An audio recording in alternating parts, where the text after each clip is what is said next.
Ladies and gentlemen, it has happened again. It has happened again. The federal government is introducing another lockdown. Yes, they're trying to make people calm down a little bit by saying it's just going to be 5 weeks and it's because of the second wave of the coronavirus and all of that nonsense. My goodness, how can we fall into this trap again in Nigeria, for God's sake? This is just like, it's baffling. I don't even get it. I don't understand how we are falling into this again. After ruining the whole year, my goodness, a whole year, we've ruined it all. 2020 is completely ruined for basically everybody. Everybody has it ruined except these people bringing up this lockdown. It's only those people who have not been affected by the fallout of the lockdowns who are calling for another one this time. I mean, just because people in the European countries, people in America are complaining about the second wave doesn't mean that we have to drive ourselves into the same thing. We don't have the same systems. We don't have the system that can absorb the shock of what these lockdowns bring. I mean, even the WHO just said it last month that they do not recommend for countries to go into lockdowns anymore. The most effective thing you can do is for you to protect the vulnerable. That's the old people, because they have a lot of pre-existing conditions. They have a lot of health issues already, like diabetes, like obesity, like a whole lot of things like that can make them to be more susceptible to the adverse effect of the coronavirus. Those are the people you are supposed to protect, for God's sake.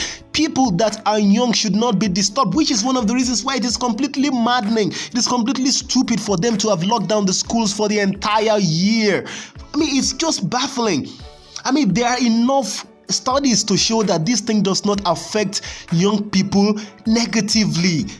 Very rarely do young people actually catch it, and even when the young people get it, they don't have serious symptoms from the virus, for God's sake. And it is much more rare for you to have a young person die from it. And I'm not just talking about people like 18, I'm talking about people that are under the age of 50. They don't tend to die from this thing, for God's sake. Most of the people who die from this thing are people that are 80 or older. They are people that have almost spent the entirety of their lives already. Those are the people that are dying from this thing, and then you have to lock down the whole society. You have to lock down the whole productivity of the society just because of that.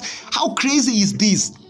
How crazy is this? Even the economic powerhouse of the globe, the people in the United States, are reeling from the problems of the lockdown on the economy, and we are here not even recovering from the economic crash we had from the first lockdown, and we are going into another one yet again, simply because every other nation is doing it. I mean, how crazy does this have to be? Like, it's just completely baffling. I mean, businesses that suffered the last time, businesses that had to close, hotels, private schools that are suffering, and then you have to subject them to this thing again. And then for those people who think it's just 5 weeks, remember the first time, it was just okay in the meantime, and they kept extending it. They kept extending it. How are you sure that they're not going to keep extending this when it gets to the time that they're supposed to lift it? Because they are going to bring up the presidential task force on the coronavirus again, so that they can discuss, and then they can give us the report, and then we can know whether or not the thing is going to be extended or not. So this thing we don't have any reason to trust the government over this issue whatsoever anymore. I mean, this is the same government that decided to hoard palliatives that were supposed to be given to people when you locked them down. I mean, if the government is locking you down, preventing you from being able to go after your daily bread, then the government should be responsible for feeding you. And then all the things that were given, or they were provided for the government to give to the people, they hoarded them. Maybe they were trying to use them for elections and whatever, but they hoarded those things. And they were discovered in different warehouses, different places all over the country during the protest period. I mean, this is the same set of people, and we're supposed to trust them? Come on. I mean, I don't blame any Nigerian that doesn't trust the government, the federal government or the state government, whatever level it may be. These people are completely corrupt. These people are completely untrustworthy. You cannot trust these people. It is just not trustworthy. So it's not just about the issue of conspiracy theories or not. We're talking about reality here. These people cannot be trusted. So whatever they're bringing up right now, you have to really open your eyes. You really have to shine your eyes so that they don't pull one over your face. Like, this thing is just, it's crazy. Honestly, it's just absolutely crazy. Because honestly, whatever way it is, I mean, I have a particular suggestion. If we really want to continue all these lockdowns, one of the things we have to do is to make sure that during the lockdowns, the people in government don't get paid. I'm telling you, you are going to discover that the next day, the lockdown is going to be ended.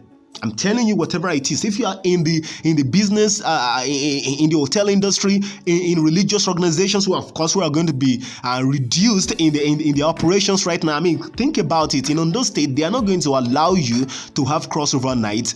I mean, going into the new year, just think about that. Whether it's Christmas or even the New Year one, whatever it is, no crossover nights, no crossover programs, all this thing. I mean, I don't even understand the science behind it. Why can't you hold services in the night if you can hold services during the day? I mean, does the coronavirus all of a sudden become more powerful in the middle of the night, like some sort of werewolf? Like, is it a werewolf or like vampires that suddenly become more powerful in the dead of the night, or maybe because of the full moon or whatever? This is completely crazy. These things, these lockdown measures are completely arbitrary. They are not things that are based on science. It's just things that power-hungry people, people in power are just coming up with, and they're forcing everybody to follow. I mean, it's just completely crazy. And then you have to understand that the vaccines that have been developed in the United States, the Moderna vaccine and the Pfizer vaccines, are not going to be getting here anytime soon. The US is going to make sure they provide for their own people first. You have to just know that before it's going to get here, it's going to be a long time, maybe even up till maybe late 2021, which means if the government wants to continue with all these crazy measures, they can keep doing it. And honestly, it is very difficult for you not to assume sinister reasons for some of all these lockdowns. It's very, very difficult for you not to assume that, because one question that is just there that any Nigerian should be asked is, who cares about this at all? Nobody cares about coronavirus in Nigeria. Everybody is living their life as if this thing doesn't even exist, and it's not bothering anybody's life, for God's sake. Even the old people don't care about it as much as all these politicians are. And we all know that politicians don't really care about you. So if they are acting as if they care about this thing more than the people who are going to be affected anyways, it means that there has to be something sinister under it. Because that's what we have known all these politicians for as long as we have known them. So honestly, I believe this is just a power grab. This is just a way for them to amass more power to themselves. And that's basically what is going on. Honestly, that is what is happening. We all have to shine our eyes in Nigeria. And I'll be seeing you guys next time. Make sure you subscribe on YouTube. Make sure you follow us on Instagram and on Facebook. And bye.